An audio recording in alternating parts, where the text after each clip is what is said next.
شروع اللہ کے نام سے جو بڑا مہربان نہایت رحم والا ہے۔ الف لام میم۔ اس میں کچھ شک نہیں کہ اس کتاب کا نازل کیا جانا تمام جہان کے پروردگار کی طرف سے ہے۔ کیا یہ لوگ یہ کہتے ہیں کہ پیغمبر نے اس کو از خود بنا لیا ہے؟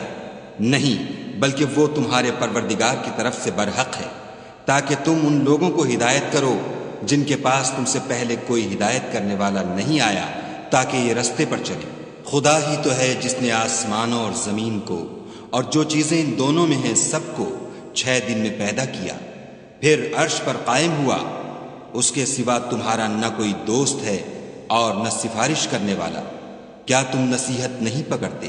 وہی آسمان سے زمین تک کے ہر کام کا انتظام کرتا ہے، پھر وہ ایک روز جس کی مقدار تمہارے شمار کے مطابق 1000 برس ہوگی، اس کی طرف صعود اور رجوع کرے گا۔ یہی تو پوشیدہ اور ظاہر کا جاننے والا اور غالب اور رحم والا خدا ہے، جس نے ہر چیز کو بہت اچھی طرح بنایا، یعنی اس کو پیدا کیا، اور انسان کی پیدائش کو مٹی سے شروع کیا، پھر اس کی نسل خلاصے سے یعنی حقیر پانی سے پیدا کی، پھر اس کو درست کیا، پھر اس میں اپنی طرف سے روح پھونکی، اور تمہارے کان اور آنکھیں اور دل بنائے، مگر تم بہت کم شکر کرتے ہو۔ اور کہنے لگے کہ جب ہم زمین میں ملیا میٹ ہو جائیں گے تو کیا از سر نو پیدا ہوں گے؟ حقیقت یہ ہے کہ یہ لوگ اپنے پروردگار کے سامنے جانے ہی کے قائل نہیں۔ کہہ دو کہ موت کا فرشتہ جو تم پر مقرر کیا گیا ہے تمہاری روحیں قبض کر لیتا ہے، پھر تم اپنے پروردگار کی طرف لوٹائے جاؤ گے، اور تم تعجب کرو جب دیکھو کہ گناہ گار اپنے پروردگار کے سامنے سر جھکائے ہوں گے، اور کہیں گے کہ اے ہمارے پروردگار، ہم نے دیکھ لیا اور سن لیا، تو ہم کو دنیا میں واپس بھیج دے کہ نیک عمل کریں، بے شک ہم یقین کرنے والے ہیں۔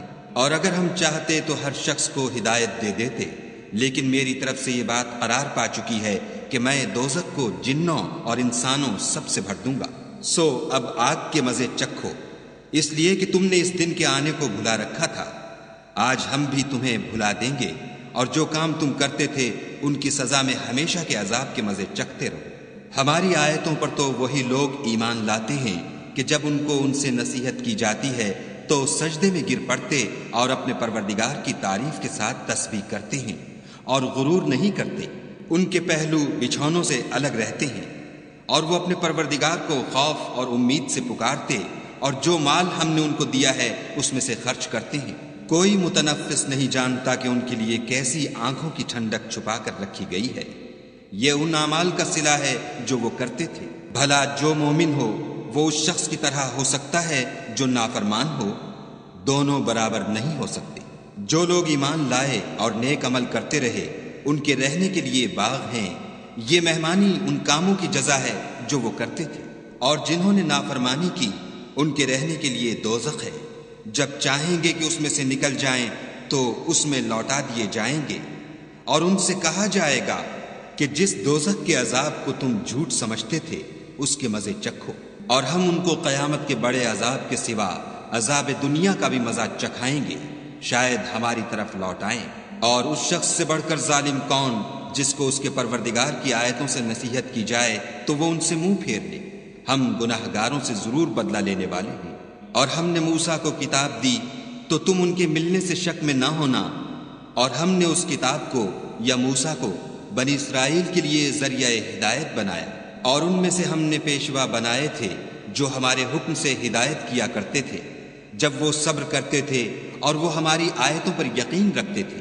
بلا شبہ تمہارا پروردگار ان میں جن باتوں میں وہ اختلاف کرتے تھے قیامت کے روز فیصلہ کر دے گا۔ کیا ان کو اس امر سے ہدایت نہ ہوئی کہ ہم نے ان سے پہلے بہت سی امتوں کو جن کے مقامات سکونت میں یہ چلتے پھرتے ہیں ہلاک کر دیا؟ بے شک اس میں نشانیاں ہیں تو یہ سنتے کیوں نہیں؟ کیا انہوں نے نہیں دیکھا کہ ہم بنجر زمین کی طرف پانی رواں کرتے ہیں، پھر اس سے کھیتی پیدا کرتے ہیں جس میں سے ان کے چوپائے بھی کھاتے ہیں اور وہ بھی کھاتے ہیں، تو یہ دیکھتے کیوں نہیں؟ اور کہتے ہیں اگر تم سچے ہو تو یہ فیصلہ کب ہوگا؟ کہہ دو کہ فیصلے کے دن کافروں کو ان کا ایمان لانا کچھ بھی فائدہ نہ دے گا، اور نہ ان کو مہلت دی جائے گی، تو ان سے منہ پھیر لو اور انتظار کرو، یہ بھی انتظار کر رہے ہیں۔